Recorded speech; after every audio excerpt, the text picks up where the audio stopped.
Hipacondríaca apresenta Surra de Lúpulo.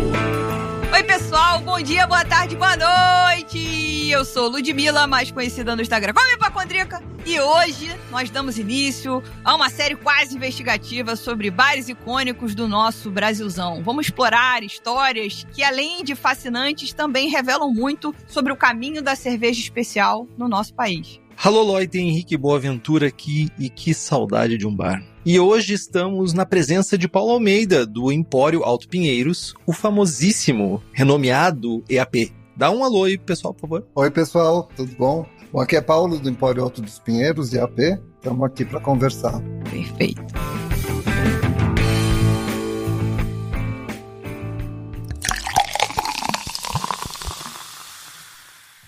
Galera, mais do que nunca, o Surra precisa de vocês para continuar produzindo conteúdo independente e de qualidade. Então, que tal se tornar nosso mecenas? Seja nosso apoiador, você vai poder entrar no nosso grupo exclusivo de WhatsApp, acessar nosso clube de vantagens com descontos especiais em cursos, cervejas, eventos e muito mais. E claro, ainda tem sorteio de brindes e vários mimos para quem tá junto com a gente nessa jornada. Para apoiar, é só acessar o site apoia.se/surra de lúpulo e fazer parte dessa comunidade cervejeira. Agora, se o bolso tá apertado, temos traças saindo da nossa carteira, você ainda pode nos ajudar de outra maneira. Que tal compartilhar o link desse episódio com alguém que também curte o universo cervejeiro? E não se esqueça de nos avaliar na sua plataforma de áudio preferida. 5 estrelinhas lá no Spotify, Apple Podcasts, Deezer e outras plataformas fazem uma diferença enorme para nós. E o melhor, para você, jovenzinho e jovenzinha, não custa nada, é R$0. Zero, absolutamente zero. Contamos com você para fazer do Surra de Lúpulo,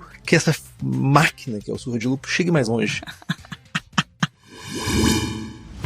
Bom, já que a gente está falando de quem fortalece o universo cervejeiro, a gente não pode deixar de destacar a cervejaria Stannis, nossa mecenas empresarial que acredita e investe no conteúdo aqui do Surra de Lúpulo. Eles não só criam rótulos incríveis e de altíssima qualidade, mas também vão além, proporcionando experiências completas, seja em seus próprios bares ou pelo e-commerce que entrega cervejas em todo o Brasil. E aqui vai o convite. Que tal apoiar quem apoia o Surra de Lúpulo? Use o cupom SDL12 no site stannis.com e garanta 12% de desconto em qualquer produto. A oportunidade perfeita para encher a geladeira com cervejas especiais e de quebra fortalecer quem ajuda a manter esse podcast no ar, Brasil.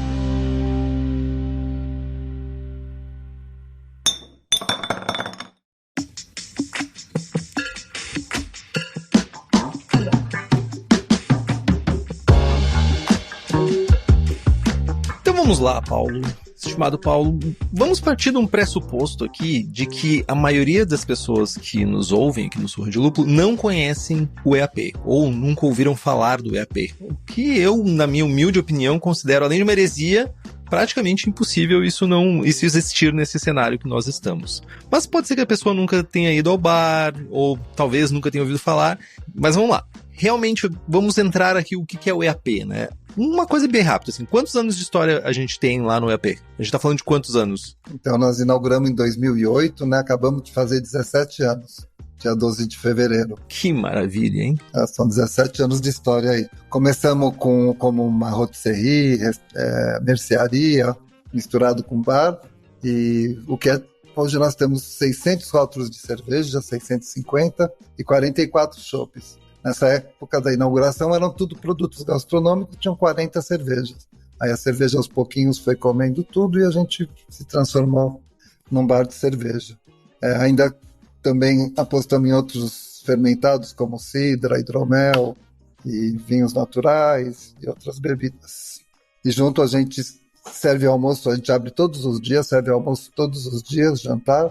Então vira um restaurante, bar, loja, uma coisa misturada. E é uma coisa muito legal, né? Porque se a gente for parar pra pensar, só o fato de já ter outras bebidas envolvidas, né? Geralmente os bares acabam sendo muito segmentados, mas essa visão de explorar outras bebidas, como cidra, hidromel, é uma questão que é muito importante, né? Porque a gente não precisa ficar restrito ao mundo da cerveja. Nem todo mundo gosta de cerveja. Essa que é a grande verdade, né? E nem precisa beber o tempo inteiro o que gosta, né? A gente entendeu que era importante entender a segmentação do nosso cliente, do nosso público, né? Mas esse cliente gosta de outras coisas. Quer dizer, se é um cliente que gosta de uma cerveja diferenciada, especial, de pequena produção, também vai gostar de vinho assim, de hidromel assim, até de chocolate assim, de outros produtos, né? Então a gente tentou não ficar restrito. A cerveja é o principal, mas tem que ter uma boa comida, né? Tem que ter os acompanhamentos todos. Afinal, tem que acompanhar todas essas cervejas de qualidade que tem lá no EAP, né? Não tem como tu botar um dogão de carrocinha e comparando com as cervejas que estão ali. Apesar de que dogão de carrocinha, de vez em quando é bom. Tem dogão de carrocinha muito bom. De vez em quando vai bem. Mas, Henrique, a gente vai ter um problema sério com o Paulo, porque o Paulo, ele pega a pauta e ele vai embora. Ele já tá quase lá no final. Segura, homem. Segura. Respira fundo. Vamos aqui só. Foco no lúpulo aqui, ó, Paulo. Só pra gente recapitular aqui. Então, são 17 anos de história. Isso. Você falou rapidamente, eu não consegui captar. Quantos rótulos, mais ou menos? 650 rótulos. Caraca! Já foram mais. E 44 shows. 44 taps ativos. Meu Isso. Deus do céu, é muita coisa. Aí você também já chegou e falou que o conceito original do EAP não é o que existe hoje. Começou com uma mercearia, uma rotisserie, um negócio assim, uma coisa, um guerre. O conceito era o mesmo, porque, quer dizer, quando a gente começou a fazer o projeto, nem conhecia muito cerveja especial. Tá. Mas a gente sabia que existia muitos rótulos para coisas bem feitas, né? Kasher, natural, biodinâmico, vegano. A cerveja era premium, mas... Então a gente pensou em fazer uma coisa assim, que não tivesse um rótulo só, mas que focasse em tudo que é legal. Aí a cerveja estava no momento de começar a brilhar mais. Tinha mais falta de um lugar para você achar a cerveja especial do que esse resto. Então a gente mudou o foco mesmo para cerveja. Entendi. Mas já começou pensando em tudo. Perfeito. E aí o perfil desse cliente ao longo desses 17 anos, porque você viu o mercado cervejeiro, mesmo tendo começado com essa raiz, você viu o mercado cervejeiro nascer, crescer, se desenvolver, envelhecer, e aí você deve estar vendo uma nova geração agora. Assim, o perfil desse cliente mudou muito ao longo desses 17 anos? Mudou porque nosso auge chegou a ter 700, 800 rótulos de cerveja. E era quase tudo, era difícil achar cerveja para vender. Então, nosso público era muito abrangente. É dessa época que vem coisa que falam até hoje de meca da cerveja, de maior número de rótulos. Mas era muito aberto, a gente podia vender de tudo, porque não tinha, o mercado ainda não era segmentado. E a gente percebeu que lá na frente a coisa ia continuar crescendo, e ia segmentar como qualquer outro mercado, né? Então a gente já tinha essa noção de que vai passando o tempo, a gente vai ter que ir fechando. E até chegar hoje que a gente tem um público bem específico, né? Sim. E o mercado cresceu muito, né? Hoje eu falar que tinha dificuldade de comprar. É uma coisa que eu vou falar aqui, mas que é um chute da minha cabeça completo. Eu acho que se eu fosse separar as cervejas que eu posso comprar, dariam 15 mil para colocar em 600 lugares. Naquela época, não. Entendi. Para ter 600 cervejas, eu tinha que, às vezes, ficar pesquisando onde é que eu ouvi falar de uma cerveja em tal cidade, como é que eu chego nessa pessoa? A gente ia correndo atrás. Ô, Paulo, mas deixa eu fazer uma pergunta. Tu falou que o perfil de cliente mudou ao longo desses anos, né? E tu falou também que agora vocês têm de uma certa forma, vocês acham que isso se estabilizou? Porque a gente vê muito no mercado essa dificuldade de entrada de públicos mais jovens. Tu acha que esse público também tá vindo hoje? Ou ele é parte da renovação? Ele é parte das pessoas que estão entrando? É engraçado, porque eu falei que o público hoje é mais segmentado, mas ele é muito mais amplo ao mesmo tempo. Antigamente, era uma coisa assim, para você levar um amigo seu, amigão mesmo, de um bar de cerveja especial, pagar uma cerveja especial, experimentar, você tinha que quase que dar aula para ele. A gente falava na época beer evangelizar, né? Era uma coisa que falavam muito. Então, me lembro desse termo. Michael Jackson, um cara que fez a concentração, a revolução nos Estados Unidos. Era um monte de história e a pessoa se interessava e bebia. E, bom, desse tempo para lá, hoje não. Hoje a pessoa entra, ela não quer saber antes de beber, ela gosta de correr o risco ali, ela quer experimentar, depois ela vai atrás da informação daquilo que ela gostou, do que ela teve interesse. Então, Quer dizer, o público hoje é muito mais amplo. Antes era o tal do Beer Geek, o Beer Lover, um cara interessado, que tinha muito jovem nessa época.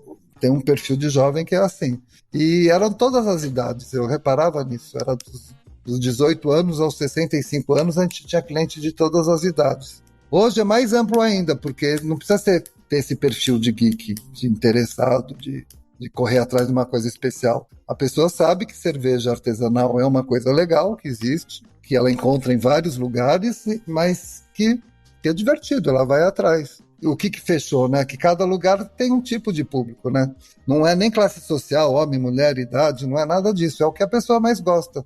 Então, sei lá, tem uma pessoa que mal entende de cerveja, ela vai 3 vezes no bar B. Uma hora ela percebe que a praia dela é no bar B. Ou no bar A. Entendi. Uhum. Isso acontece com tudo, né? Com pizzaria, com tudo. A gente vai evoluindo, mas ficou uma coisa mais normal.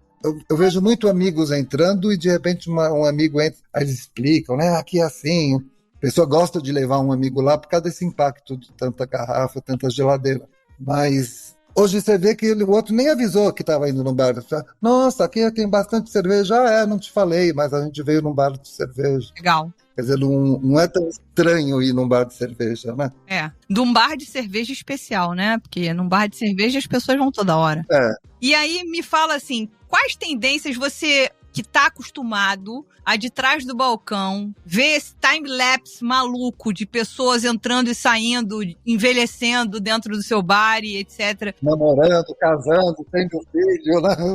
Exato. E muita coisa. Quais são as tendências que você vê surgindo no mercado de cervejas especiais, assim, que você tá assistindo ali de camarote? Mas isso você diz ao longo do tempo? Isso. E é importante a gente pontuar isso, que assim, tendência é um negócio que quem analisa mercado olha e fala assim, pode acontecer A, B, C. Pode ser que nada disso aconteça, mas você vislumbra. Aí alguém surfa a onda A, dá com a cara na porta, a B funciona, a C funciona mais ou menos. Tendência é uma coisa que pode não funcionar, mas você tá olhando dali com a experiência que você tem, o que você vê como tendência? É mais rótulo? É menos rótulo? É rótulo mais caro? É cerveja envelhecida? É cidra? É o quê? O que você vê aí do seu camarote? Você tá falando sobre hoje, né? Tô falando do seu lugar hoje. Porque durante esses 17 anos eu vi um monte de tendência surgir e é legal, porque você vai aprendendo, né? Uhum. São várias coisas, umas já acontecendo. Quando a gente fala sobre isso, né, eu posso falar uma coisa é uma tendência e alguém virar e falar assim, mas isso já tô careca de ver. Uhum. Mas baixo teor alcoólico. Interessante. Quer dizer, ter complexidade, ter a cerveja bem feita, mas não precisar só beber cerveja forte, né? Cerveja de baixo teor alcoólico. As lagers, né? A gente brinca, faz 4 anos que eu brinco de ano da lager, mas tá chegando numa maturidade, eu acho, que a lager no Brasil. Que você não precisa usar lúpulo americano de IPA para ela ser legal. 2025 é o ano da lager, então. É isso que o Paulo tá falando. Eu acho que da lager mesmo. Então com lúpulos europeus, escola tcheca, escola alemã, mas com personalidade, sem precisar também estar dentro da caixinha, tá começando a ter muita coisa assim. Legal. Outra coisa que tá bem agora que eu tô percebendo, assim, é West Coast, né, sem negar a NE, a Juicy IPA, né, também gostava, a West Coast também evoluiu, né, as pessoas têm gostado bastante. Depois, tem coisas que são tendências que estão em transformação, né? Que já começaram lá atrás, mas que continuam crescendo, como as sours, as fruit sours, né? Hoje, dessas 44 torneiras, 2 torneiras são fixas para smoothie. Então, a gente tem o tempo inteiro as smoothies. A pessoa já sabe, fala, que smoothie tem hoje? Tem essa e essa. Já sabe até onde olhar ali no cantinho, a 43 e a 44. Aí um negócio que eu nunca achei que fosse pegar. Nem eu. Pelo amor de Deus. E hoje eu sou fã delas, porque no começo muita gente fez, estourou muita lata, entupiu muita torneira, mas hoje menos cervejarias fazem, mas acertaram. Tá cada vez mais estabilizada e sabores maravilhosos. Eu sempre olhei pra essa cerveja, pra mim sempre lembra aqueles slushes, sabe, norte-americanos, aqueles que servem em 7-Eleven, assim, sabe? A ideia é essa. Sempre me lembrou aquilo, eu sempre fiquei com um baita de um preconceito contra essa cerveja. Nunca gostei. Mas você vai lá no IAP que a gente vai tomar junto, você vai gostar. Tá Tá desafiado. Desafio aceito. Aí, e outras coisas impostas, né? A gente, nesses 17 anos, eu nunca vi um momento que a importação tivesse tão pequena de cerveja, ao ponto de ter rótulos clássicos que não tem no Brasil há 2 anos, como uma Saison belga. Hoje não tem uma Vit para vender, há menos tempo, 2 meses para cá. Mas isso também acaba influenciando, né?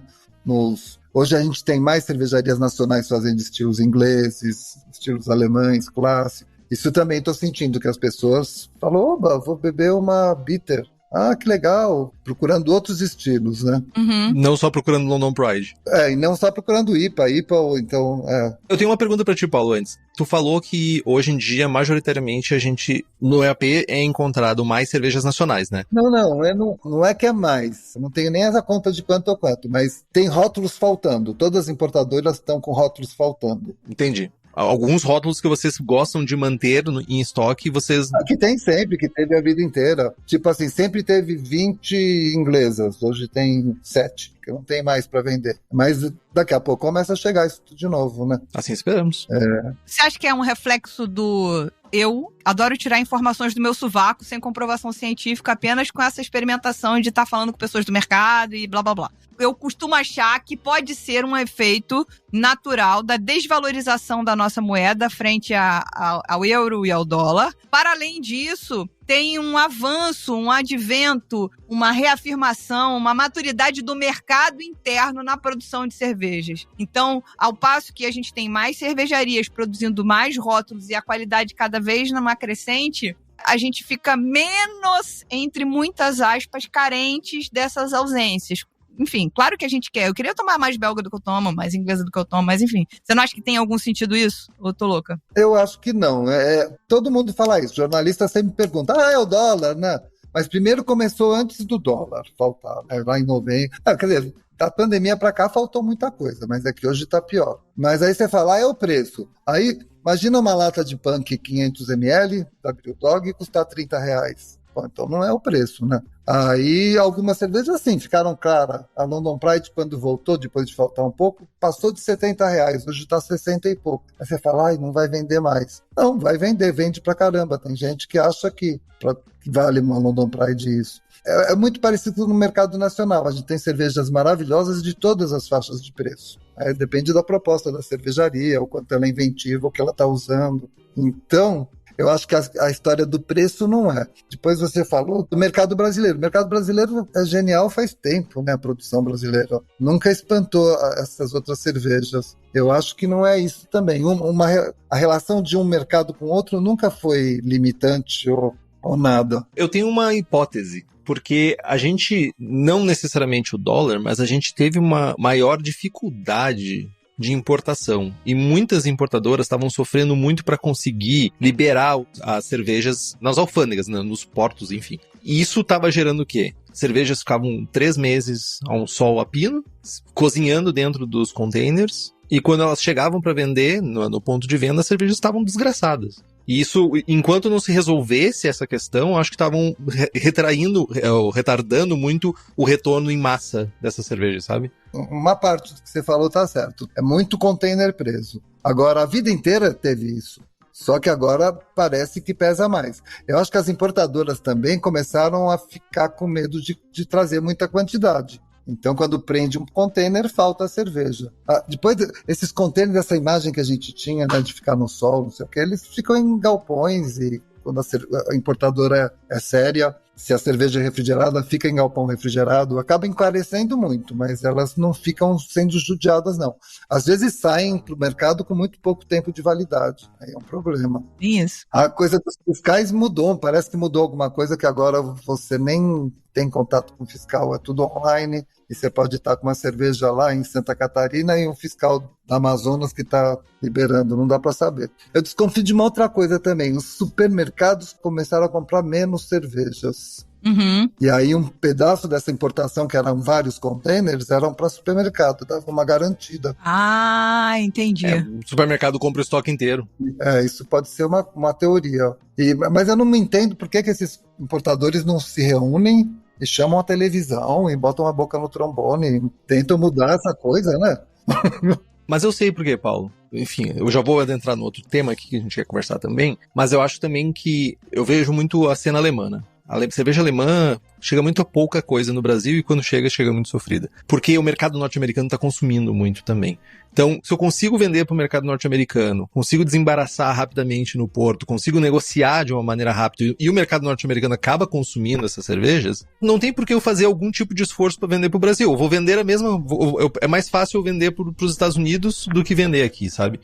Então, eu acho que isso também influencia um pouco, principalmente para algumas escolas, talvez belgas, principalmente belgas ácidas e cervejas alemãs. Talvez isso influencie um pouco. Principalmente se a gente for analisar, tipo, Schlenkerla nunca fez cerveja em lata. No mercado norte-americano vende cerveja em lata. Então é uma coisa... que o mercado americano encomenda e a cervejaria faz, né? Isso aí, basicamente isso. E talvez seja um tema para outro programa específico sobre isso, mas eu acho que tem um pouco disso também. E tem cervejarias que durante a pandemia também quebraram a produção. E aí demora para voltar para o Brasil, porque eles falam, não estamos mais fazendo aquela cerveja, ou barril estamos vendendo só aqui na Europa. Bom, faltou Guinness lá na Irlanda, né? Então, exato. Tá tudo meio bagunçado, né?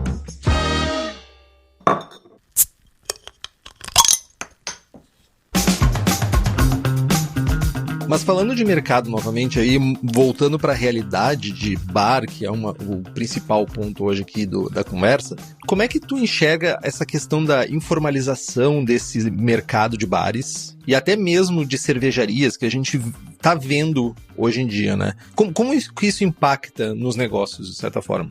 Eu acho que impacta bastante, porque... Quer dizer, também outra coisa que nem a Ludmila falou, que falando sem estudar, né, sem ler nenhum estudo, só de opinião. Mas eu acho que qualquer mercado com alto índice de informalização acaba prejudicado por diversos motivos. As cervejarias e os bares que eu mais vi fazer isso são os que mais fecharam. Uhum. Você acha que a pessoa que achou uma salvação ali, vou fazer isso desse jeito, porque eu preciso, porque é uma questão de sobrevivência, mas acaba não resolvendo. Depois... Tem uma coisa do meu lado que eu acho mais grave, é porque a concorrência desleal que isso causa. Então a cervejaria está lá em outro estado, longe de São Paulo. Ela tem contato só por WhatsApp, né, o vendedor, e está vendendo para São Paulo. Aí, se cada ponto de venda em São Paulo pagou um preço e vai vender por um preço, quanto vale a cerveja, né? A gente vai saber que tem vários preços, mas a gente perde o valor da cerveja. Então você vai num lugar... não é nem só bares, eu acho que bares é a concorrência menos desleal, mas hoje tem grupos de WhatsApp, tem venda direta, tem um monte de coisa, e aí a pessoa pagou uma vez 30, como que ela vai achar que vale 45? Só que ela valia 45, pelo sistema normal, tudo direitinho, ela ia chegar para vender por 45, lógico. Livre mercado, um vende a 40, um a 47, um a 41, 42, mas está dentro de uma fase de preço. Mas a partir do momento que você pagou 30, você não acha mais que vale aquilo. Então eu acho muito ruim para a cervejaria isso. Porque tem uma diferença grande, né? Porque a gente tá falando, tu falou dos grupos de WhatsApp, às vezes é uma venda que a gente faz para um CPF, né? Não é uma venda de CNPJ. Porque no CNPJ tem todo um sistema tributário, né? Que está embutido no PDV, né? Tipo, é muita coisa que está envolvida ali. Como é que é esse sistema para vocês que estão ali vendendo? É um horror. Ainda bem a gente nem quer estudar muito porque tá para mudar, né? Espero que mude muito rápido. De qualquer jeito está demorado. Mas uma cervejaria ou um importador hoje, quando vende para uma pessoa física, ela não paga o imposto que ela paga para o bar. Então, por mais que ela não queira vender tão mais barato que o bar, ela acaba vendendo, porque não tem. Mas é ruim para o mercado como um todo. Isso, por exemplo, para o bar, por que os bares não fecharam todos? Porque tem uma coisa que eles não vendem, que é a experiência, né? O sentar, amigo, conversar, que beber cerveja em casa é legal. Você recebe gente em casa, você pode comprar assim. Mas a gente depende de sair, né? De socializar. Por isso que os bares ainda estão abertos. Isso foi uma coisa que ficou muito afetada na pandemia, né? Na pandemia a gente viu as pessoas se recolhendo para dentro de casa, pelo menos deveriam ter se recolhido, e consumindo muito dentro de casa, consumindo muito delivery, consumindo muito encomenda, pedindo cerveja, mesmo que seja chopp envasado em growler. As pessoas estavam consumindo, e daí depois mesmo assim não era o mesmo volume, não foi simplesmente uma transição, né? Eu vou para casa beber a mesma quantidade e gastar a mesma coisa. Não, aí marcava um Zoom pra beber com um monte de amigos, todo mundo na janelinha, né? Gente, que bizarro isso, eu lembro disso. Eu fazia isso toda sexta-feira com 7, 8 amigos. Pensa que a gente já lavou o papel higiênico, gente. A gente lavou o papel higiênico com álcool.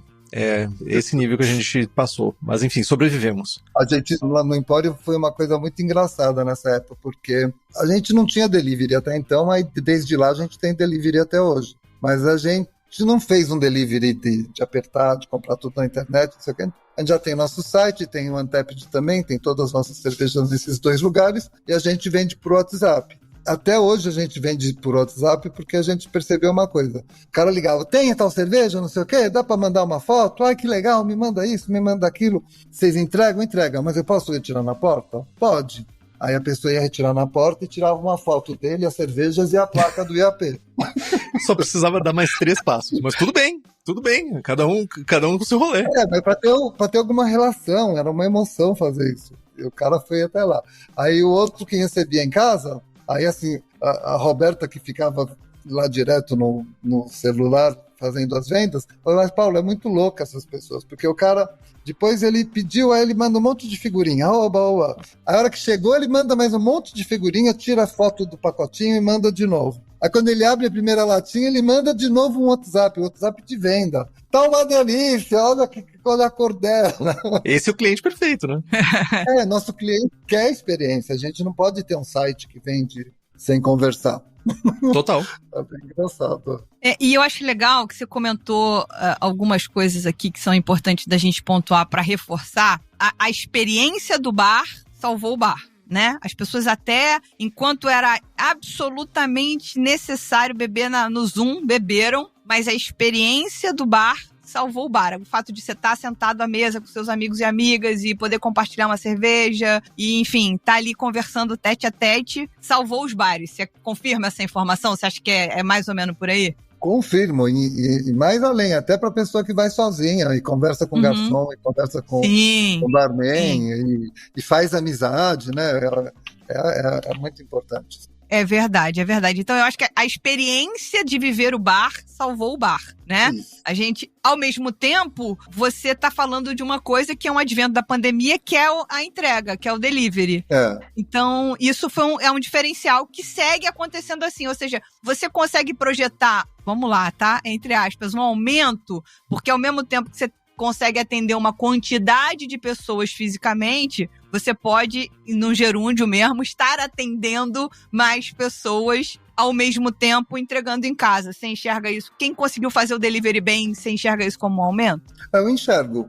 Diminuiu muito, mas ainda é uma facilidade, né? A pessoa receber em casa. Totalmente. É uma renda a mais, é um movimento a mais. A gente consegue vender mais cerveja assim. Legal. E não foi só bar de cerveja, né? Eu acho que restaurante, bar de drink.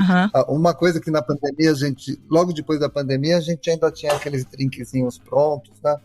Passou uns 3, 4 meses, eu não vendia mais nenhum. A pessoa quer sentar na frente de um barman e falar, me surpreenda. Entendi. E os seus garçons estão preparados para, por exemplo, oferecerem essa experiência que a gente conheceu, muita gente no começo conheceu do Empório, que é, não sei o que eu vou beber, me ajuda a achar nesses 650 rótulos? Sim, e sem ser sommelier, sendo garçom. Porque imagina o que eles atendem de pessoas. E um público que volta muito, muito cativo.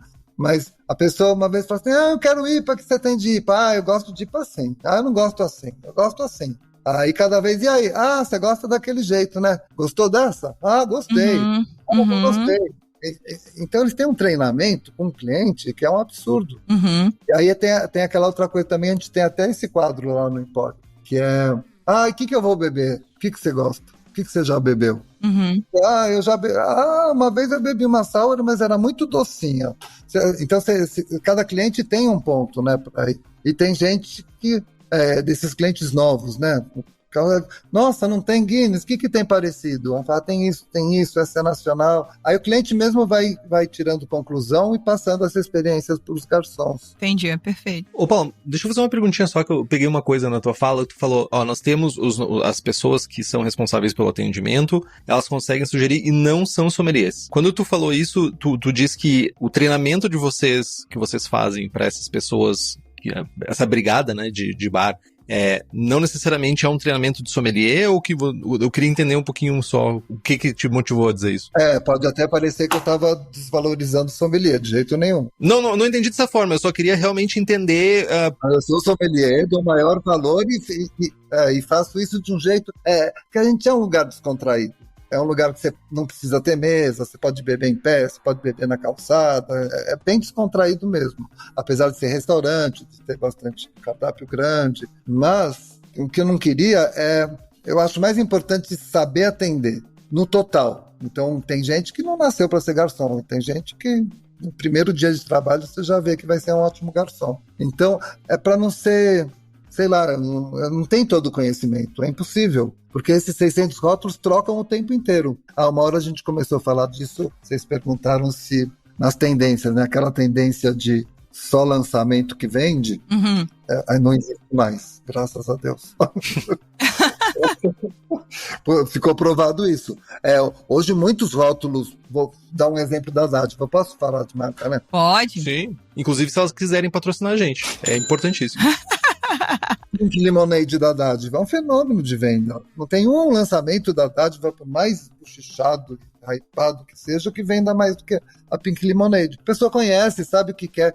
Tem que ter para todos os clientes uma zona de conforto. E aí, né, ele já vai para lá e fala assim, eu vou tomar meu London Pride, depois eu tomo uma Molinari, aquela IPA que eu gosto, e aí eu vou ver as loucuras que tem. Então é uma zona de conforto, assim. E esses shoppes novos, o que chega de novidade, aí o garçom tem mais aula ainda, porque ele está experimentando junto com as pessoas. E as pessoas vão lá para tomar aquela novidade. Nossa, mas essa aqui ele errou. Nossa, ele acertou demais. Eu não gosto, mas eu tenho um amigo que gosta assim. E, quer dizer, o garçom está ali vivendo isso, né? Total. Eu, quando chegava no meu bar preferido, que no Rio, que fechou, infelizmente, eu sempre tomava uma primeira cerveja específica e depois eu ia pras outras. Mas era sempre aquela, tipo assim, pra dar aquela limpada no paladar. Pra depois eu... A clássica. Tipo, meu corpo fala assim, tá chegando. Era aquela primeirinha e depois eu ia pras malucas. Mas deveria ser um objetivo de vida chegar num bar e tu ser reconhecido por tomar a primeira cerveja, essa cerveja, sabe? Deve ser um momento bom da vida, né? Nesse bar eu chegava, ele já botava o primeiro copinho ali pra mim, certinho. Essa é pessoa chique é outra coisa. Paulo, me conta uma coisa. Quem que você considera hoje, assim, grandes concorrentes do EAP? São outros bares? São as grandes cervejarias? Quem é o concorrente do EAP? Não, a cervejaria não pode ser concorrente nossa, né? Porque... sei lá, né? Tem gente doida pra tudo. Essa é um elo de cima, né? Eu acredito muito nisso, que o mercado vai ser forte mesmo quando a gente for uma corrente forte. E cada elo da corrente tem que ser forte. Eu pergunto, por que você não faz cerveja? Por que você não importa? Por que você não sei o quê? Vamos se juntar e fazer, comprar por um preço mais... Não pode, né, gente? A gente depende do elo de cima como depende do elo de baixo. Então, isso é muito claro. Então, concorrente é uma coisa boa. Eu acho que o problema do IAP é ter pouco concorrente. Por quê? Porque a gente tem poucos bares de cerveja. Paulo, mas está acontecendo outra coisa boa. Restaurantes normais e bares de outros temas estão tendo cerveja especial. Isso é bom. Mas às vezes não estão tendo as cervejas certas, não estão... sei lá, não é, né, a mesma coisa. Eu ainda não acho que a gente vá... A gente não. Eu, quando vou num bar e tem uma cerveja, num restaurante e tem uma cerveja especial, artesanal, blá, blá, eu sempre tento beber pelo menos uma que é pra, tipo assim, cara, que legal, continua. Vou dar uma força. E prefiro que não seja a cerveja do restaurante. Aquele white label que ele contratou da cervejaria. Sei, eu também. Aquela Pilsen. Whatever. Eu prefiro que seja tipo, sei lá, porra, é a IPA bem executada de alguém. Por exemplo, a Tarantino faz muito isso aí em São Paulo. Eu já fui em alguns restaurantes, bons restaurantes, Mani Manioca, Le Jazz, que eles chopp da chopp. chopp lá.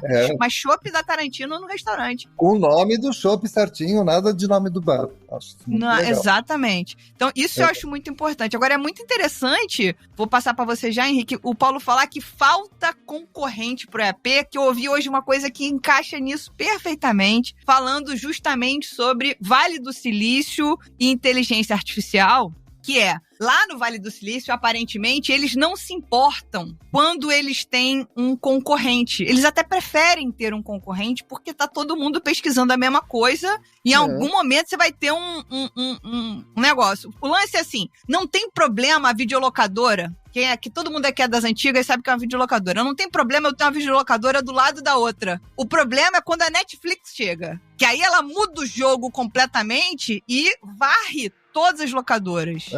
Então, o problema não é o concorrente igual a você, perto de você. Senão não existia shopping center. Exato. O problema é mudar o jogo completamente. A pessoa que consegue fazer disruptivamente uma coisa que muda o jogo completamente. Aí, varre todo mundo do mercado. Até porque não consegue alcançar, né? O nome disso é outra coisa. Não consegue alcançar no final das contas. Quando é muito disruptivo, não é uma evolução natural. Principalmente quando a gente fala de TI, né? Que é o que tu trouxe do Vale do Silício. A evolução natural é dar passos. Quando é disruptivo, quando tem esse breakthrough de tu ir para um próximo passo muito grande, até as outras empresas chegarem, às vezes elas não conseguem mais. Simplesmente isso.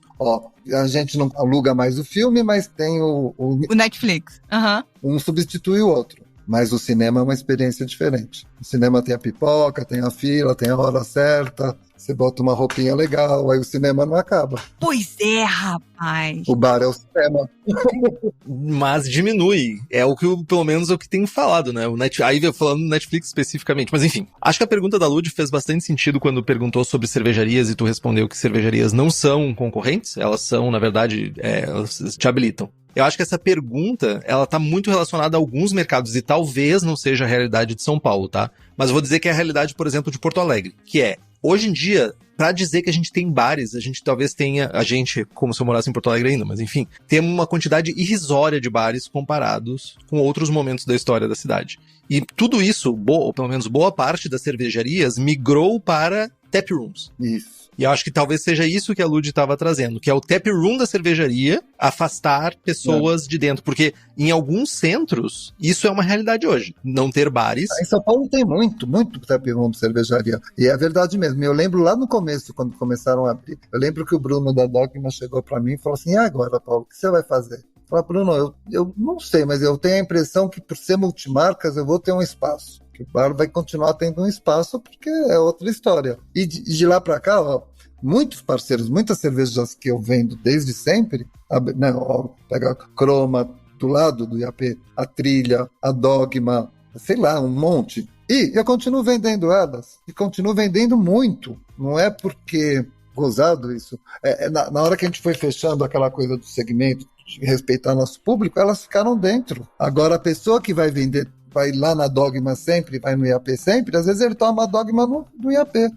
Às vezes não tinha mais a Dogma. Tanto faz, né? Mas ele sabe diferenciar, né? Você ir no tap room e você ir no IAP. Tem cervejas especiais que só vendem no tap room, né? Sim.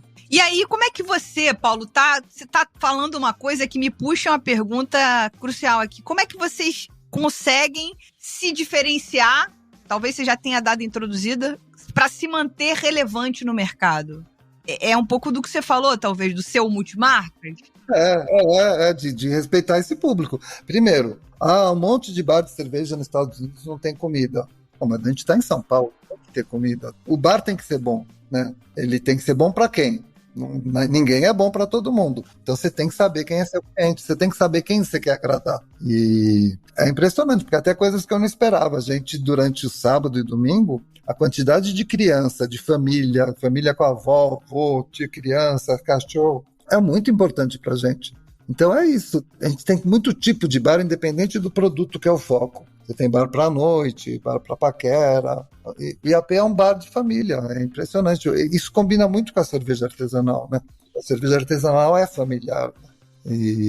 Verdade. Então, o que eu busco sempre é isso. Eu falo, primeiro, uma sorte que eu tenho é de ser cliente do meu próprio bar. Nem todo negócio você é cliente do próprio negócio, não é nem melhor nem pior, mas eu sou. Então eu fico me colocando sempre nesse lugar. Tá me agradando? Isso me emociona? É assim que tem que ir? E fico olhando as pessoas do lado e vendo.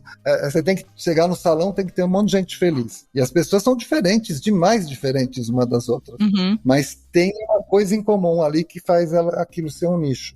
Eu acho isso bem importante. Enquanto a gente conseguir atender bem essas pessoas... Olha, tinha uma época, 2015, 2016, que foi nosso auge, você não sentava no IAP sem reserva. E hoje, em alguns horários precisa reserva, a maioria não precisa. Aquela efervescência toda, né? Mudou. Então imagina se naquela... você fala, vou botar aqui uma coisinha assim para um outro público, para pegar mais gente. Aí o cara dessa cena chega antes, ocupa a mesa, o teu cliente de sempre que chega para consumir aquilo que você quer vender, não tem lugar. Sim. Aí quando você nem percebe, você está trocando de público. Sem querer, inclusive, né? Sem querer, exatamente. Sem ser intencional. Esse cara eu quero agradar, aqueles lá não tô nem aí. Fez a troca de público sem intencionalidade. Aí depois dá uma zebra com o público fiel. Aí fala, não sei o que aconteceu. Porra, Brasil!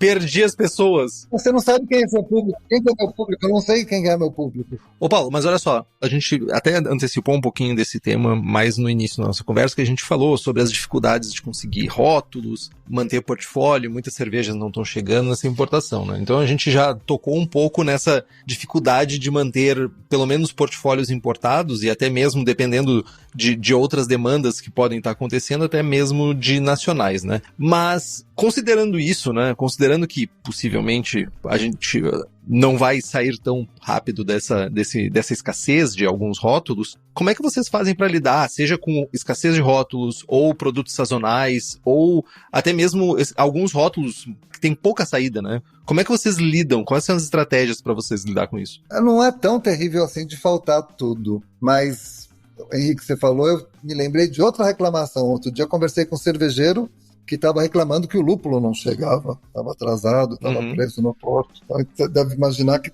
isso deve estar em tudo, né? Tem um outro fator que eu acho que também está acontecendo, que a gente ainda não reparou, e tomara que eu esteja certo. Eu acho que o mercado está aquecendo muito, que a gente não estava preparado. A gente fica desde a pandemia, vai melhorar, está melhorando, parecia que ia, mas aí foi para trás, melhorou um pouquinho. E de dezembro para cá foi muito forte. Em dezembro eu vi transportadora falhar, reclamar que estava sem motorista, que não consegue contratar, faltar insumo, faltar estoque. Parece que pode ser isso também, que a culpa disso é um aquecimento, tomara, né? Certamente. Eu sei que esse janeiro, a gente fechou janeiro e fui ver... Janeiro a gente sempre fica um pouco decepcionado porque a gente compara com dezembro, né? Dezembro é uma beleza. Mas aí eu fui ver de janeiro passado para esse janeiro, a gente teve um crescimento de 12%. Legal. Se eu não visse, eu não ia nem saber, porque eu não ia acreditar. Sim. Agora, deixa eu fazer uma provocação aqui, que a gente está falando de...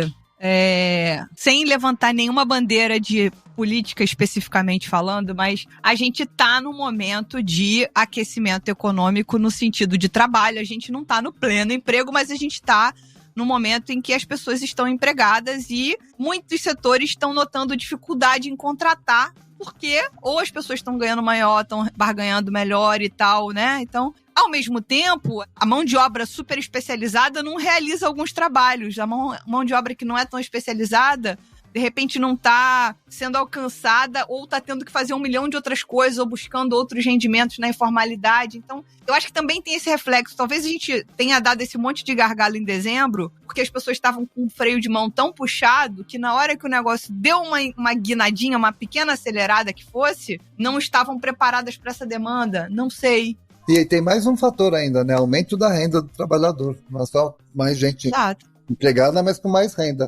Mas o que eu vi foi assim, chegar em janeiro, aí quando a coisa não está muito boa, você pega e dá uma férias coletiva para uma parte da tua equipe. Você tem que cumprir 10 dias ali.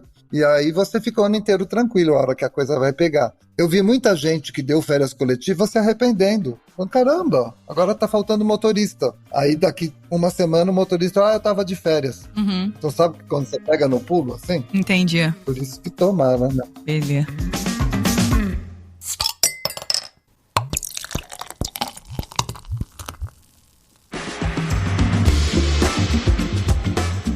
A gente estava falando sobre lidar com produtos sazonais, ou com menor saída, Mas também tem como é que a gente lida com seleção de novos rótulos, né? Porque não é simplesmente manter a mesma carta, tem que ser explorado coisas novas, né? E como é que vocês fazem esse processo? Como é que é vou ativamente atrás, vocês são ativados por cervejarias com rótulos novos? Como é que é esse processo para vocês?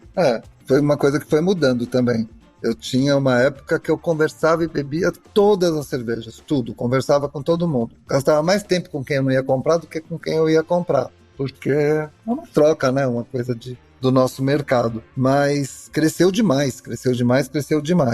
Conforme a gente foi fechando, foi ficando mais claro pra gente o que tem que comprar. Então, muita coisa, quando vão me oferecer, eu já ouvi falar, porque eu também sou meu cliente, né? Eu também... Meus amigos comentam, um tomou ali, um tomou lá, já conheceu. Imagina, é uma pesquisa constante e insana, né?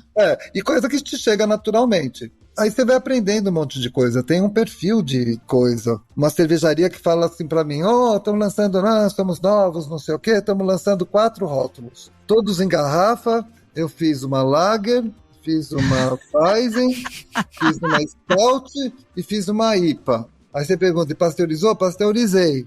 Aí você fala, que legal, se você quiser que eu experimente, mas não vai caber no meu portfólio. E tem umas coisas que são muito claras, e tem outras que não.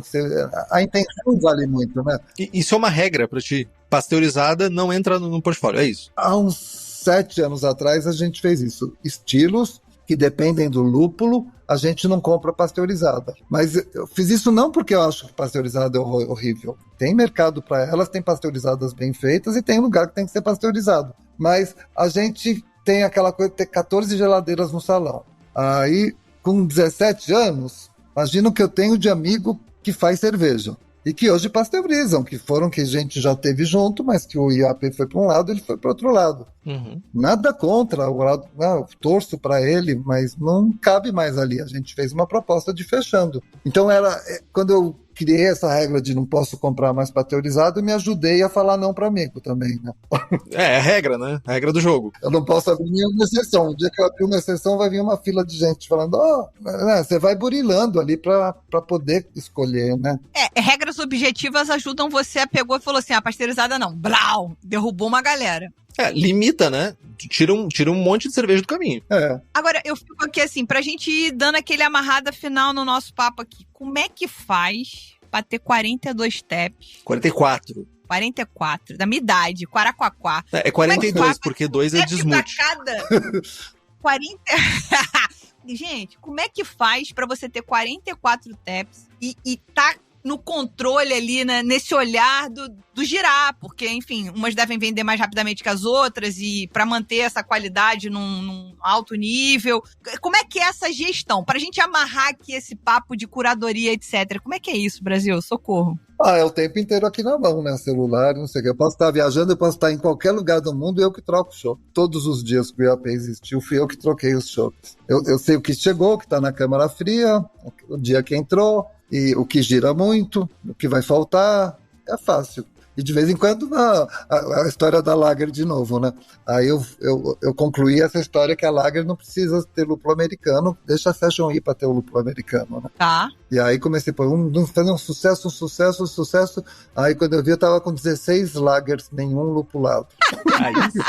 Aí sim. Aí que eu me refiro, povo. Aí eu cheguei na conclusão, não, 16 não pode, eles estão demorando para acabar, ó. Então, tirei 2 ali com 3 litrinhos no barril ainda que tava cansado. Então, aí você vai aprendendo, fala, dá pra ter 10, não dá pra ter 16. Caraca. E parece muita torneira, mas é pouco, porque a gente tem uma indústria maravilhosa que tá fazendo coisa especial o tempo inteiro. E aí tem aqueles rótulos fixos, com aquela zona de conforto, aí você tem que ter um pouco de IPA, um pouco de Lager, umas inglesas, umas belgas, a Cantillon lá, que é um orgulho que a gente passou de 6 anos com torneira fixa de Cantillon o tempo inteiro. Uhum. Aí tem as sours normal.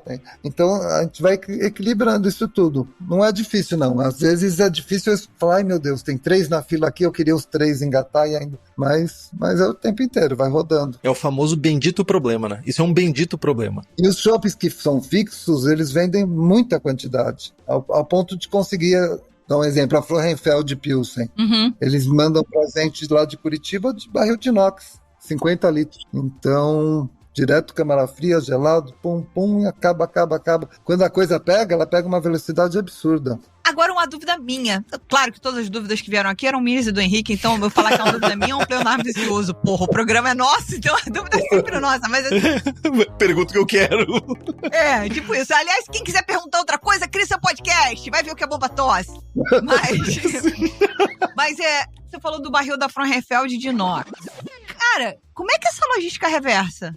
Do jeito que veio, volta. Ai, gente, deve ser caro, não? Porque o barril de plástico é muito caro também. Eu não sei. Encarece. É bom quando não tem consumo alto. É caro. Chega a ser R$4 de 1 litro de custo um barril de plástico. Nossa. E fora a questão ecológica, né? Não, sem dúvida. Ela fala, mas tem um caminhão a mais. Não, o caminhão vai voltar mesmo, né? Sei lá. Entendi. Mas muitos desses chopps fixos são. O Koala manda de Belo Horizonte só de inox. Há várias cervejarias. Essas que são fixas, então a gente tenta fazer isso mesmo. Gente, é por isso, assim, pra gente encerrar o papo aqui, Henrique, você tem alguma coisa pra complementar? Porque depois dessa história de barril fixo, de Frauenfeld e Koala vindo em câmara fria, bonitinho, barril de inox, tal, eu tô saindo dessa... Com canção de ninar.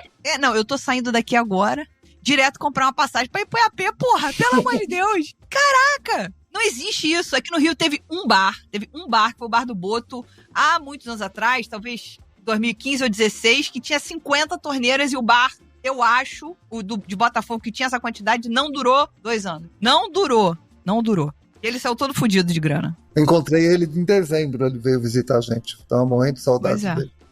Não, ele é um querido, sensacional, mas ele acabou... Um queridíssimo. Né, tipo, deu ruim pra ele, assim, no final. Eu acho que ele acabou, enfim, sócio investidores e etc.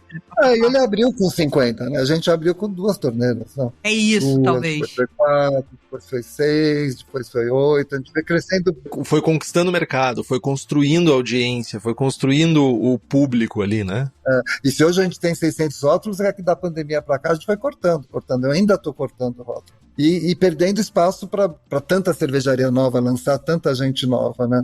É uma coisa que o mercado a gente não consegue mais. A gente ia se prejudicar se eu continuasse tentando. Então a gente também fechou um pouco isso. Hoje um dos meus maiores trabalhos é falar assim, não, a gente não é uma meca, a gente atende um tipo de público só. Não é todo mundo. Sim. Tem gente que faz uma cerveja muito boa, muito legal, com preço justo, mas que é para outro mercado.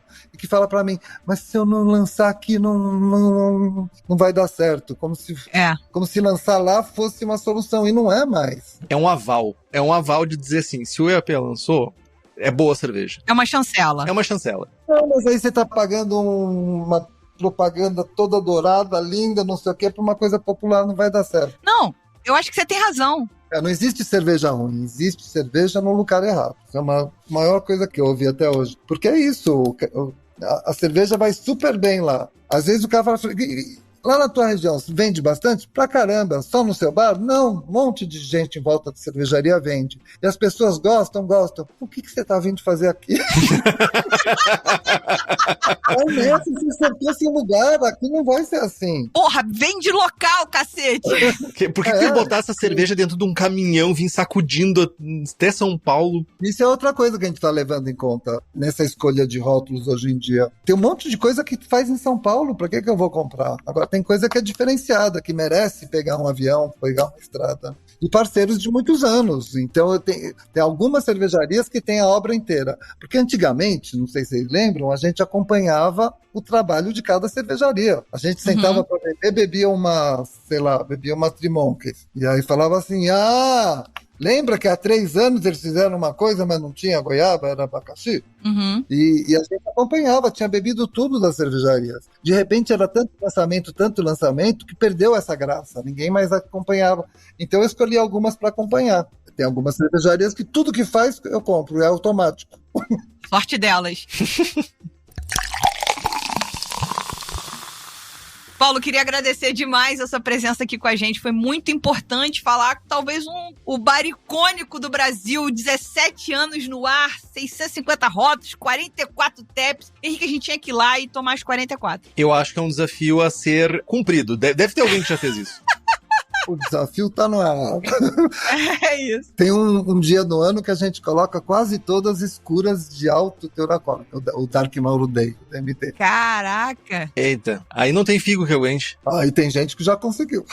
Caraca. Eita, Lelê. Mas é difícil, né? Vamos ficar de olho nisso. Então, eu queria te agradecer, foi incrível, foi muito legal conhecer mais do EAP. E quem não conhece ainda, por favor, vá a São Paulo conhecer o Paulo e beber todas as cervejas de uma vez só. Muito obrigada, Paulo. Obrigado a vocês, foi muito bom. Legal. Nós falamos lá no começo do Surra de Lúpulo, no episódio 14, para falar de bar aqui, para rememorar esse assunto, com o Raoni, do Boteco do Raoni, sobre a vida de dono de bar e afins, mas nem nós, nem ele tínhamos tanta experiência, né, naquela época. Então, assim, a gente só pôde conhecer melhor o mercado agora, depois de, sei lá, quase 5 anos de surra. E, graças a Deus, o Raoni tá aberto com alguns percalços, mas eu acho que é isso. O negócio de ter percalço vai ter, mas, né, continua de pé. Nessa jornada também, a gente conversou com a Júlia Fraga, no episódio 165, que começou com âmbar, cervejas especiais, e depois abriu o tanque, abriu o pub. É um outro formato, né? Mas hoje, oficialmente, é a primeira vez que a gente realmente se aprofunda no tema bares especializados, que eu acho que tá faltando ainda. Faltando não, né? Houve uma derrocada, um fechamento. A gente quer muito falar sobre o fechamento dos empórios, ainda não surgiu a oportunidade. E eu posso dizer que esse papo com o Paulo alugou um triplex na minha cabeça.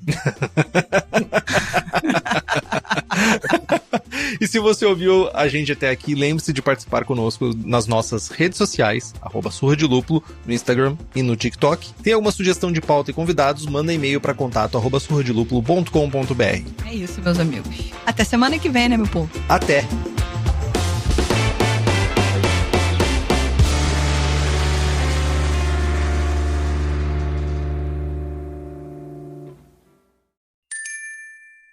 Beba local, beba com moderação.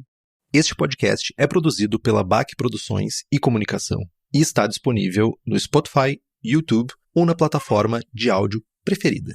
Na nossa equipe, contamos com a colaboração de Henrique Boaventura, Ludmila Almeida, Gabriel Gurian, Rubens Reis e Anastácia Ottoni.